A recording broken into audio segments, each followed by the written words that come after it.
seja. Meus amados irmãos, vamos dar então início a mais uma catequese que estamos fazendo todos os domingos antes da Santa Missa.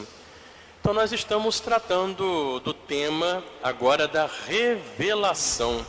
Como Deus, nosso Senhor, Ele veio revelar-se a nós. Ele se deu a conhecer a nós que com a nossa inteligência, a nossa razão, não tínhamos capacidade de conhecê-lo plenamente. E nós vimos que Deus se deu a conhecer a nós, de modo especial, através da igreja. É a igreja aquela que recebe e transmite para nós a revelação. E nós explicamos que a revelação chega a nós através da pregação dos apóstolos, a tradição, e também através da palavra de Deus escrita, que é a Bíblia Sagrada. São Jerônimo, que é o maior doutor da igreja no estudo bíblico, dizia que ignorar as Escrituras é ignorar o próprio Cristo. Então, nosso tema hoje é falar sobre a palavra de Deus escrita, que é a Bíblia. A Bíblia, toda escritura divina, ela é um livro só. E esse único livro é Cristo. Então, é muito importante nós entendermos que a palavra de Deus, ela é viva. Ela é a pessoa adorável de nosso Senhor Jesus Cristo. Essa é a palavra de Deus, que se transmite a nós assim, pela pregação da igreja e através da Escritura. Então a Bíblia toda, a Escritura toda, ela é um livro só, que é o próprio Cristo. Porque toda a Escritura, ela fala de Cristo, e toda a Escritura se cumpre e se realiza também em Cristo. Então nosso Senhor, Ele é o cumprimento, Ele é a realização das Escrituras. Então as Sagradas Escrituras, elas contêm a palavra de Deus. E por serem inspiradas, elas são verdadeiramente a palavra de Deus. Vocês sabem que a Bíblia, ela é composta por 73 livros diferentes, escritos em épocas muito diferentes, por muitos autores diferentes. Mas quem é o autor principal? Quem foi que de fato inspirou a Bíblia Sagrada? O próprio Deus.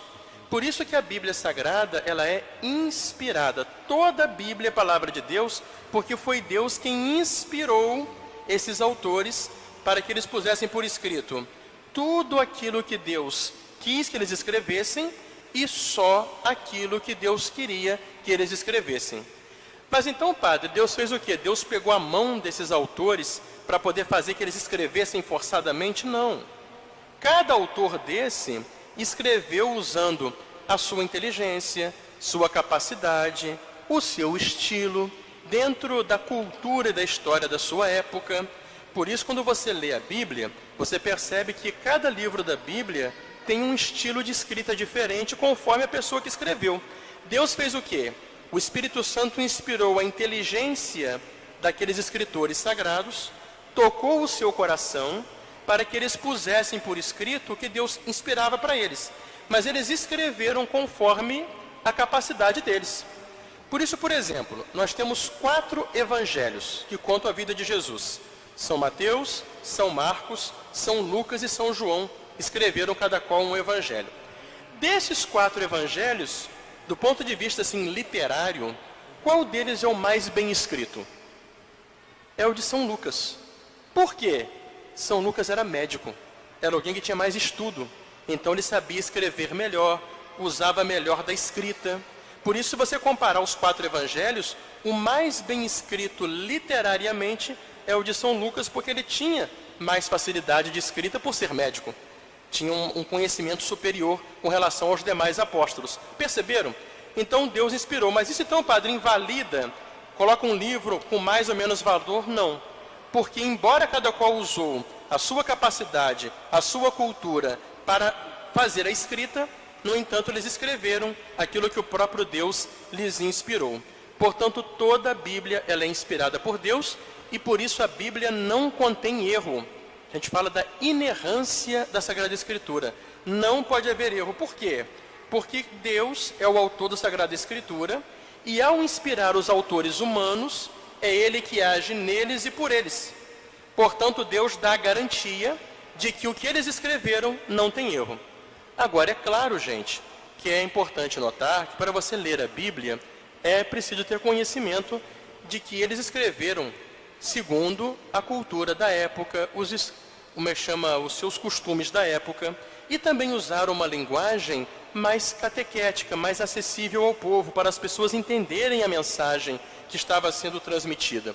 Por isso, por exemplo, tem aquele famoso fato lá na guerra, no livro de Josué. Estava a guerra terrível, o povo de Deus lá batalhando, e estavam com medo de escurecer e complicar a batalha. Então Josué fez uma oração, pediu a Deus para poder parar o sol, e o sol parou, e assim, enquanto a guerra durou, o dia ficou claro, só depois que veio a noite. Aí chega o cientista e fala assim, não, que absurdo, está errado, a Bíblia fala que o sol parou. De fato, não dá para o sol parar, né? Porque se o sol para, todos os astros começam a bater um no outro, né? Por causa da lei da gravidade, é impossível. Então quer dizer que a Bíblia está errada? Não, gente. A Bíblia usa uma linguagem acessível ao povo.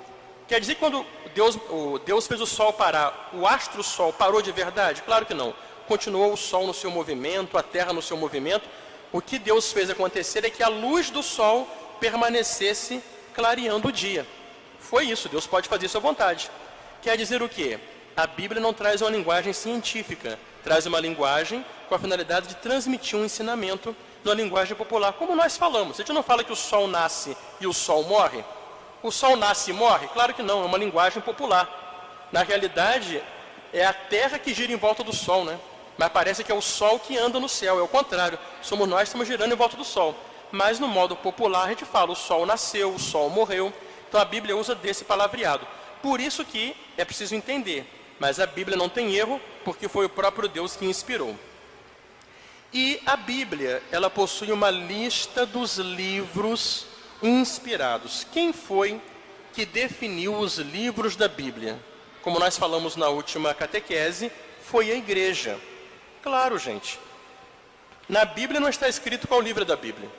Foi necessária a autoridade que Deus deixou aqui na terra, que é a igreja, para definir quais são os livros da Bíblia. Nós chamamos de cânon das Sagradas Escrituras, que é composto por 73 livros. São 46 livros do Antigo Testamento, que vão fazendo as profecias que prepararam a humanidade para a chegada do Salvador, e são os 27 livros do Novo Testamento, que são os evangelhos, que contam a vida e pregação de Jesus, e os demais escritos dos apóstolos, que nos contam a história da igreja, explicam a doutrina, a pregação da igreja. Portanto, os dois testamentos, todos eles têm como ponto central a pessoa de Jesus Cristo. Por isso, qual a parte mais importante da Bíblia para a gente ler? São os 4 evangelhos, porque ali se trata da vida de Jesus, ali se trata da essência da Bíblia.